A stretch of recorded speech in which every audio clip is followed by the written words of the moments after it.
Hai guys. Di kita ada di mana ini? Ada di Dusun Kopi Sirap yang lokasinya ada di Ambarawa, Kabupaten Semarang. Nah, bener banget.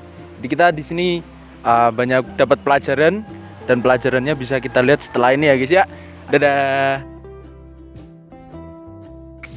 Untuk kekeringan kopi juga sangat berpengaruh ketika kopi itu kok kadar air 15 sampai ke atas. Itu biasanya nanti di dalam proses bunder itu kan biasanya nanti kalau nggak hancur ya lembek.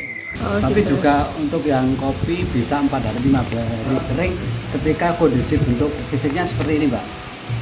Ya dipecah kulit, sampai ke kayak gini. Mungkin kopi itu pengirangan yang full ghost ya. Yang full ghost itu 4 hari sampai 5 hari sudah kering. Lebih-lebih ketika pengiringannya di para-para itu. Pemetikan biji kopi dalam Dusun Kopi Sirap dilakukan dalam 3 tahap, yaitu leles, petik merah, atau racutan. Racutan yaitu pemetikan kopi pada tahap terakhir dengan pemetikan semua warna biji kopi, karena apabila tidak dipetik, biji kopi tersebut akan sangat mempengaruhi pada mutu, rasa, dan mempengaruhi pada biji kopi lainnya. Tahap selanjutnya adalah proses sortasi. Proses sortasi dilakukan berdasarkan dengan ukuran dan warna dari biji kopi tersebut. Setelah itu, lalu dimasukkan ke dalam mesin untuk dipisahkan antara kulit biji kopi dengan buah dari biji kopi tersebut.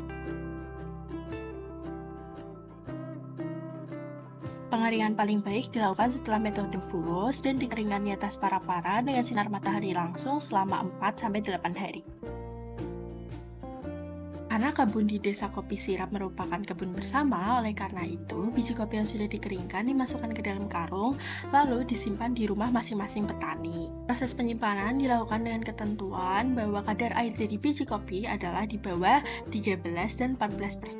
Selain dijual dalam bentuk biji kopi mentah, Dusun Kopi Sirap juga menjual berbagai macam kopi dalam bentuk bubuk ataupun dalam bentuk minuman yang sudah siap untuk dihidangkan. Jadi untuk pasca panen biji kopi di Desa Sirap tuh pertama dilakukan proses pemetikan ya. Jadi pemetikan itu tuh dilakukan pas biji kopinya itu udah merah.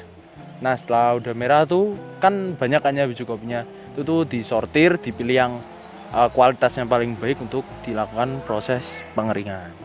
Nah, selanjutnya habis disortasi berdasarkan warna biji kopinya, dilakukan perimbangan. Perimbangan itu jadi biji kopinya direndam dalam air. Nah, yang mengambang itu akan dibuang karena itu kualitasnya jelek.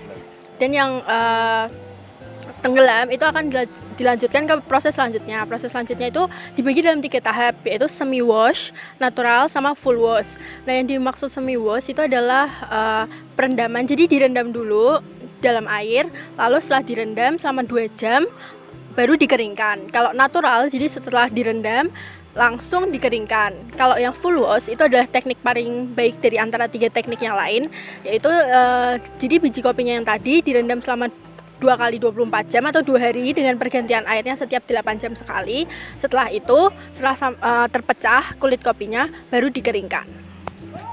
Pengeringan dilakukan di atas terpal, kepang, atau para-para. Itu semacam ayakan. Lalu setelah dikeringkan, biji kopi dimasukkan ke dalam karung, disimpan di rumah tani dengan masing-masing kadar air 12-13%. Cara buat tahu kadar airnya itu dengan cara digigit. Jadi biji kopinya itu digigit. Kalau misalnya udah terbelah menjadi 2, itu tandanya udah siap untuk disimpan karena kadar airnya itu rendah. Sedangkan kalau biji kopinya itu masih lembek, itu tandanya belum siap disimpan karena kadar airnya masih tinggi. Nah, untuk cara penyimpanannya sendiri itu disimpan di ruangan yang tidak lembab, terkena sinar cahaya matahari, dan tidak tercampur dengan bahan-bahan kimia lainnya bisa mengontaminasi bau dan rasa dari kopi tersebut.